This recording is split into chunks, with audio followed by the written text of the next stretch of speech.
Assalamualaikum warahmatullahi wabarakatuh. Allahumma salli ala Sayyidina Muhammad wa ala ali Sayyidina Muhammad. Teman-teman sahabat Kazib dimanapun Anda berada, semoga Allah subhanahu wa ta'ala memberikan rahmat dan inayah kepada kita semuanya. Amin ya Allah ya Rabbal alamin. Teman-teman sahabat Kazib, kemarin setelah menyinggung bahkan menyenggol Romo Kiai daripada Lirboyo dan juga Ploso, pada hari ini beliau menyinggung bahkan mengajari Gus Baha harus baca kitab Al-Baha katanya. Coba kita simak seperti apa videonya. Pak Solihin Maulana, assalamualaikum. Saya sering lihat di YouTube Gus Baha itu masih cium tangan Habib yang lebih miris lagi. Habibnya Habib muda, mohon pencerahannya Kiai. Semoga Kiai sehat, banyak rezekinya, amin. Matur suwun Pak Solihin Maulana. Amin. Gus Baha itu harus memiliki kitab Al-Baha. Nah ini loh pengumuman. Oh, Gus Baha itu harus memiliki kitab Al-Baha. Al-Baha itu apa? Kitabnya Tarikh Hadromiyah. Oke, kita lanjutkan ya teman-teman. Untuk Gus Baha nanti bisa melihat di haizin.com yang kami. Oh, pengumuman untuk Gus Baha katanya harus melihat di link haizin.com. Sertakan di link deskripsi di bawah video kami. Tarikh Al-Baha Gus Bahauddin Nur Salim harus wajib memiliki tarikh ini. Seperti nama panjenengan. Oh, Gus Baha wajib memiliki kitab itu katanya. Kitab Al-Baha Tarikh Hadromiyah, teman-teman ya. Coba kita lanjutkan. Bahauddin itu kebanggaan agama. Agama Islam ini akan bangga memiliki ulama yang seperti Anda. Gus Baha. Yuk, betul. Indonesia ini bangga memiliki salah satu ulama yang terbilang masih muda. Ya, terbilang masih muda, ahli fikih, ahli tafsir, hafidz Quran. Namanya Kiai Haji Bahauddin Nur Salim atau sapaan akrabnya Gus Baha. NKRI ini bangga. Kami sebagai warga negara Republik Indonesia yang baik, kami bangga dengan kehadiran dan sosok ulama seperti Gus Baha. Begitu. Kami bangga, bukan hanya saya, tapi seluruh warga kita, warga Indonesia yang muslim. Kita lanjutkan. Memiliki kitab Al-Baha. Nah, harusnya beliau ya menjaga marwahnya yang mungkin belum menerapkan hukum adab berdasarkan tasawuf. Kata Kangjeng Raden Tumenggung, Gus Baha ini harus menjaga marwahnya katanya. Harus menjaga marwah Gus Baha. Atau katanya barusan Gus Baha itu menjaga adabnya. Kita nggak tahu ya. Padahal marwah Gus Baha itu udah terbaik loh. Sorotan pandangan kita sebagai warga yang baik dan benar dan tidak sombong.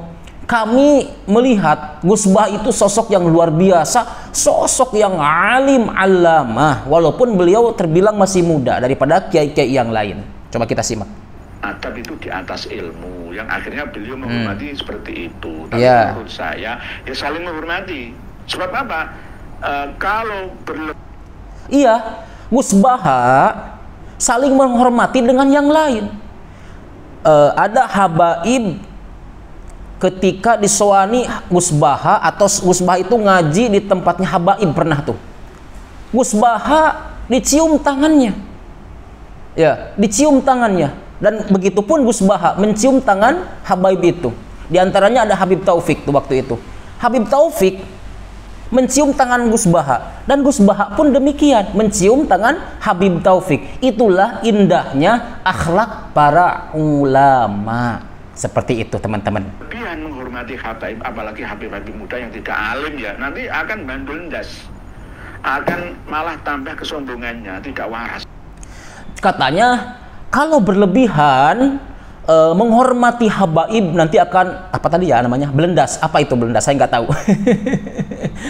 Pokoknya kata Pak Kiai Nur Ikhya ini, Gus Baha jangan berlebihan menghormati habaib. Begitu Pak Solihin Maulana. Jadi mungkin begitu tawaduknya Gus Baha terhadap semua orang kemungkinan. Tapi alhamdulillah Gus Baha itu nggak mau joget-jogetan kok. Dan beliau termasuk wasu. Oh iya, betul. Gus Baha itu bukan hanya menghormati para ulama, baik itu di kalangan habaib ataupun bukan. Beliau itu bukan sesamanya, orang biasa, bukan ulama, bukan kiai, bahkan bukan habib, beliau sayangi, beliau hormati. Begitulah akhlak tuladan seorang ulama yang dicontohkan oleh Gus Baha. Gus Baha ini sosok yang Masya Allah menurut saya. Itu menurut saya pribadi loh, ya, menurut saya pribadi. Dan kebanyakan orang juga bilang seperti itu. Gus Baha ini sosok tuladan pada saat ini. Kesederhanaan beliau, ya, tidak neko-neko. Itulah ulama. Beliau ini orang hebat, ya. Bahkan beliau ini pernah menggali masalah fikih dalam Al-Quran yang belum ditemukan. Beliau ditemukan dalam Al-Quran. Bahkan beliau tulis berapa kira-kira jumlahnya waktu itu. Saya pernah baca, pernah lihat 200 permasalahan fikih yang ada di Al-Quran yang belum ditemukan, katanya gitu kan. Saya melihat, Masya Allah, luar biasa. Itulah sosok Gus Baha, sosok orang yang Masya Allah kealimannya tidak diragukan lagi. Ya, bener nggak? Beliau ini Masya Allah pokoknya luar biasa ketawaduannya. Bukan hanya, kata saya, bukan hanya kepada ulama, ke orang biasa pun beliau ini menghormati, menghargai orang lain. Karena begitulah akhlak seorang ulama itu. Bukan menebar kebencian, bukan menebar fitnah, bukan menebar keburukan, bukan membuka aib orang lain, bahkan bukan memprovokasi. Itulah sosok Gus Baha. Jadi untuk teman-teman semua nih, kalau Anda, mohon maaf bukan membandingkan, kalau Anda kira-kira memilih antara ikut Gus Baha atau ikut Kiai Imad atau ikut Kangjeng Raden Tumenggung ini, silakan tinggal pilih, tulis di kolom komentar. Apakah kalian ingin ikut beliau, Kangjeng Raden Tumenggung, atau Gus Baha yang sudah pada faham keilmuannya, kealimannya, kewaroannya, dan juga ketawaduannya? Silakan tinggal kalian pilih. Ya, bukan hanya membandingkan, saya bukan membandingkan, tapi menurut pandangan teman-teman saja. Bagaimana pandangan teman-teman? Ya, katanya teman-teman aku pasti memilih Gus Baha lah, sudah jelas keilmuannya, sudah jelas sanadnya. Oh ya, betul. Saya juga seperti itu. Pasti akan memilih Gus Baha. Orang hebat, orang alim. Ya, gitu. Jadi beliau itu menghormati para habaib itu bukan berarti menghilangkan marwah, mengurangi marwahnya Gus Baha. Enggak begitu. Justru ketika ulama bertemu saling menghormati, justru disitulah marwah Gus Baha akan lebih naik, ya. Bukan hanya ke habaib, mohon maaf, bukan hanya ke habaib, tapi ke orang biasa. Ke orang biasa. Ketika Gus Baha ke orang biasa melakukan hal yang sama kepada yang dilakukan kepada habaib ataupun ke ulama yang lain, maka itu akan meningkatkan marwah siapa? Akan meningkatkan marwahnya seorang ulama, seorang Gus Baha. Disitulah letak keistimewaan Gus Baha. Bukan hanya habaib, bukan hanya kiai, bukan hanya ulama, tapi orang biasa pun beliau hormati, beliau cintai, beliau kasihi. Katanya jangan terlalu berlebihan mencintai habaib. Apa bedanya? Kita mencintai ulama-ulama kita berlebihan, bagaimana hukumnya? Sebetulnya nggak ada yang berlebihan, sama aja. Justru yang membuat hal seperti itu adalah premingan, pelintiran seolah-olah Gus Baha itu berlebihan kepada para habaib. Padahal enggak. Jangankan kepada para habaib, kepada ulama-ulama kita, beliau itu seperti itu, enggak ada bedanya. Gitulah orang hebat. Jangankan ke ulamanya, ke orang biasa pun beliau melakukan hal yang sama.